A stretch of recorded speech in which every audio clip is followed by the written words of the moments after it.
You nervous yet? Always, dude. They went with this device. Ooh.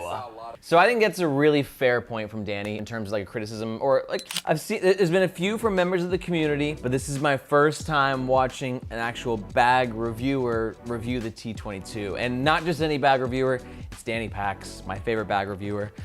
So I'm excited, nervous and excited. But yeah, I'm really curious to hear what Danny's got to say. All right, ready?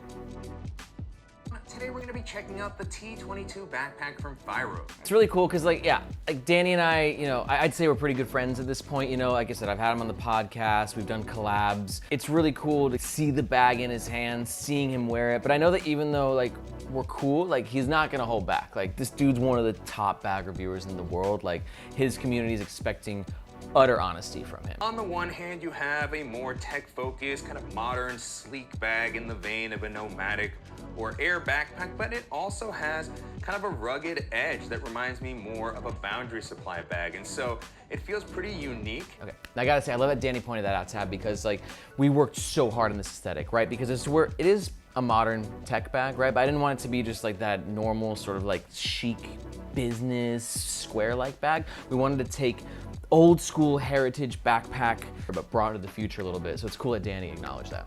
So Danny's about to attach the Hydrolock himself. Now what we do is we make sure the Hydrolocks are attached before they get delivered to the customer, right? Because I'm not gonna lie, it could be a little tedious to snap that thing in there. So let's see Danny's Hydrolock attaching skills. Create a secure hold. You can also store the water bottle accessory in here when it's not in use.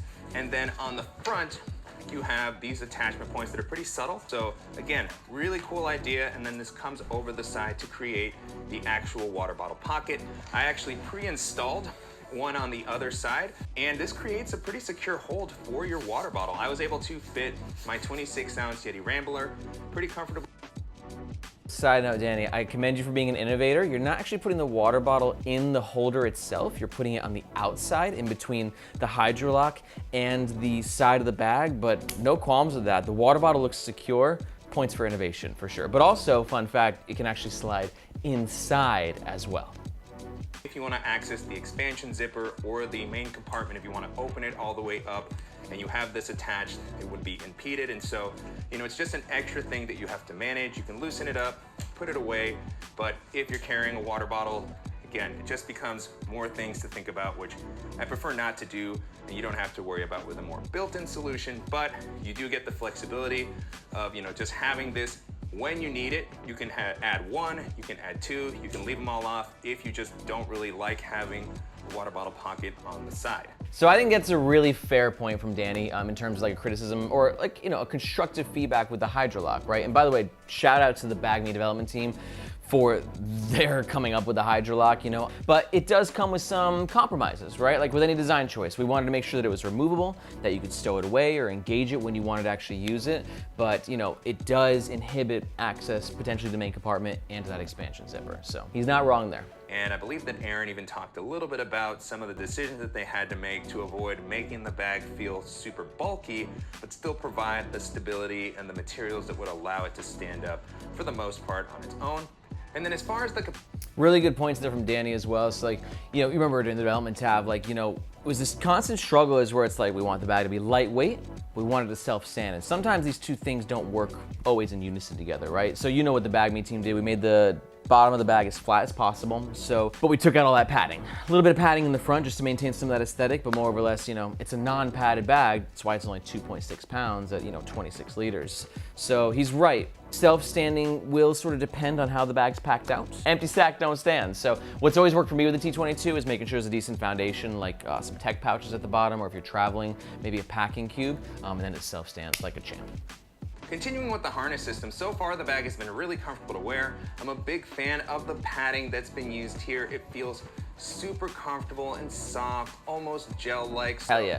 It's a very premium feeling experience. Then you have some loops on the strap to allow you to hang your sunglasses. It's awesome to hear Danny Pax's perspective on this, because watching so many of his reviews, I know comfort is like crucial for him. And he's gone through a lot of different bags that he likes. He likes GoRuck bags and Evergoods bags and all different types of comfort and different harness systems. So the fact that he's given us a stamp of approval, I'm stoked about that. Jumping into the organizational options, on the front you have the hatch, and this is one Again, of the hatch. key features of the bag.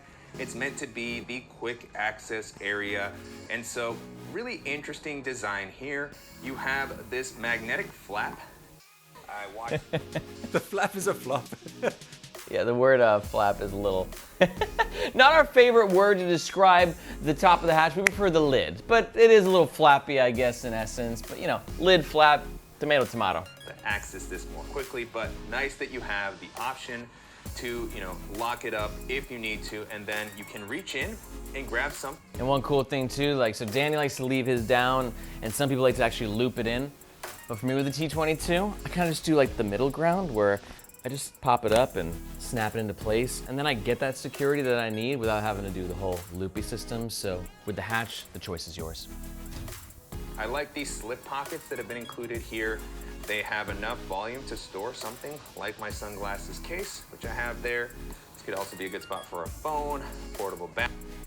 Yeah, so obviously with Danny being a bag reviewer tab, he kind of understands, like, you know, what to put where. 'Cause one criticism that we've gotten sometimes is that the hatch is too small. That makes sense because it just depends on what you carry, right? So you can see what Danny's doing in the hatch: sunglasses, headphones, wires, smaller things. Because do you know how many liters the hatch is? 3. It's like 2.5, yeah. Pockets, which is something that I normally like to have, maybe something near the top or on the sides, just a little bit more would have been nice. But on the back, you do have a dedicated laptop compartment. That's another interesting piece of feedback. Danny's saying, you know, even more pockets would have been nice. That's definitely some feedback that we've gotten as well, particularly a lot of people, and even myself on backpacks, like, and in essence, this expansion zipper kind of compromised that, right? I mean, in theory, we could have put one in front of it or behind it, but it was just, there was just so much going on with the bag, and we felt like there was quick enough access with the hatch as to where you could put those items here. But you know, at the end of the day, I do see what he's saying. Aqua guarded zipper here on the laptop compartment. And I want to hear what he says about the laptop sleeve. Yeah, let's go. Feels fantastic. Woo! I think that Yes. they really nailed it with this area here. You have a sleeve on the front, which is a good spot for something like a tablet or a folder, extra documentation. And then on the back, you have a laptop sleeve that feels like a premium car for your device. Ooh. I saw a lot of the A premium car for your device. I might have to steal that line. I mean, we always said it's like a limo, but premium car, it's like a Bentley for your laptop. I'm about that. And what adds to that is the development team. They recommended that we use the silicone leather lining, but also the computer stitching, you know, shooting down, right, as to where it gives it a really nice aesthetic. And it kind of reminds me of like the interior of, like, you know, what you might see on a Bentley or even a Rolls Royce, just that really well, like, leather stitching and design. So cool that Danny picked up on that. This is the best way I could describe it. When you open up the iPhone boxes where it just kind of slides out, you have that sort of effect here, which feels fantastic. And you know, your laptop isn't making any sort of solid contact with anything. And that was one of those, like, unintended things to have with the laptop compartment, is because the silicone leather has a bit of grippiness to it. You know, when you just drop the laptop in and it's just this slow, graceful decline into your bag, like, it's really satisfying. So it's cool that Danny liked that. I'm really curious to hear what Danny thinks about the gussets.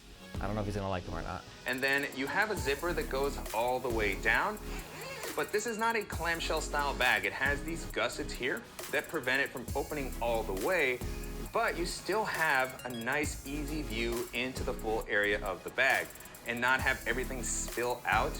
And so it kind of gives you the best of both worlds. So really like that they went with this design here for the main area, and you can see the 22 liters of capacity. I love that.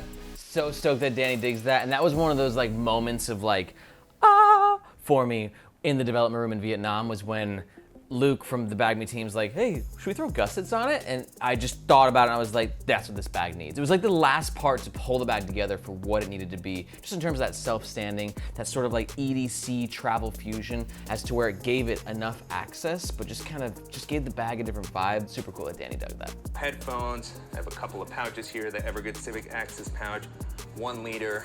I have another one of those. I've got that. I've got that. I've got that. And then my alpaca admin pouch. I've got that. all of those items fit in there. Sick pouch game, Danny. Now with the bag emptied out, you can get a better look at the inside. I like the honeycomb pattern on the lining, and then it has an orange colorway that's gonna give you a... It's so funny, Tav, because like, remember like on Instagram where it was like the blue dress or the gray dress thing, like you couldn't tell like what color it was? That's yeah, that's like what it is with this lining, because everyone thinks it's a different color. Like Danny's calling it orange, but on the reviews, people are like calling it like almost muddy brown sometimes too. And that's because the actual lining itself is a leather brown color with these neon orange lines cutting through.